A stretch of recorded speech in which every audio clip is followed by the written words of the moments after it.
In this RoutBot CNC application video, we will see how to use the spindle control and limit switch control.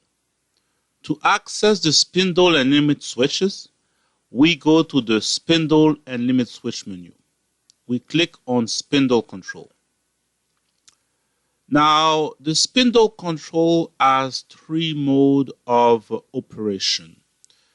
The first mode of operation is the on-off mode on pin 16 and counterclockwise on pin 17, activated by the G-code. So basically the way it works is when the G-code is actually running and it encounters a M03 command, the switch, the pin 16 and 17 will be activated, which if we have wired that to a spindle controller, it will turn on the spindle and make it turn in the direction that we have chosen, that we desire. The second mode of activating the spindle control is an on-off mode on pin 14.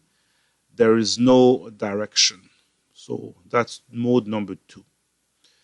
The third mode of activating the spindle is a pulse width modulated signal that will be output on pin 16, and basically the way it is worked is the pulse width modulation is the spindle 100% RPM is set to the value that we choose over here, in this case 10,000 RPM.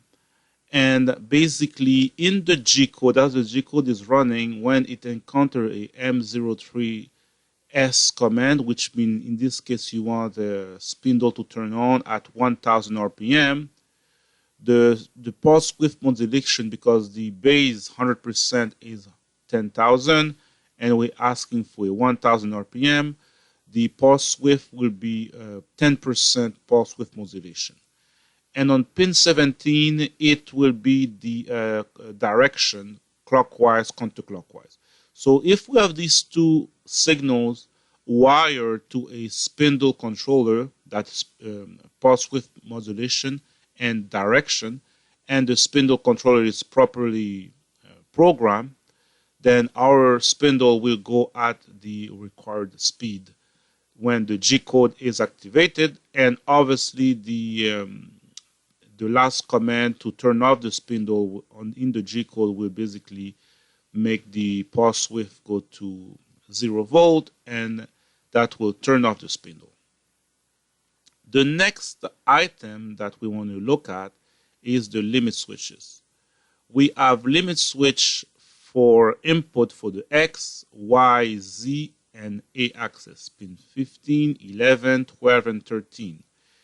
If we have some limit switches on our CNC machine, we can use these limit switches to activate e-stop.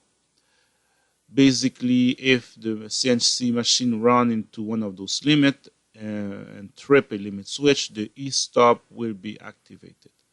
Now, in order to enable those limit switch input, we need to check the enable limit switches on these limit switches. If we do not check them, although we might have physical limit switches there, those limit switches will not activate any e-stop.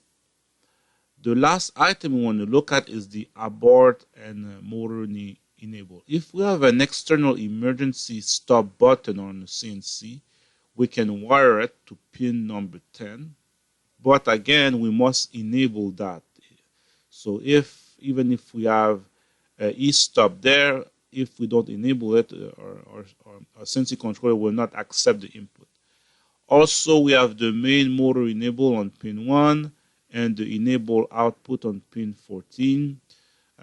This basically this signal are used by certain type of controller to drive their stepper motors, so they were included in there. Basically, when we check this thing, as soon as we power up our system, the motor enable will turn on, the enable output will turn on, such that those systems are able to work with the RoutBot CNC controller. Now, after we finish setting this input and output, what we need to do is to apply spindle control to CNC controller, and then this new setting will be active in the CNC controller.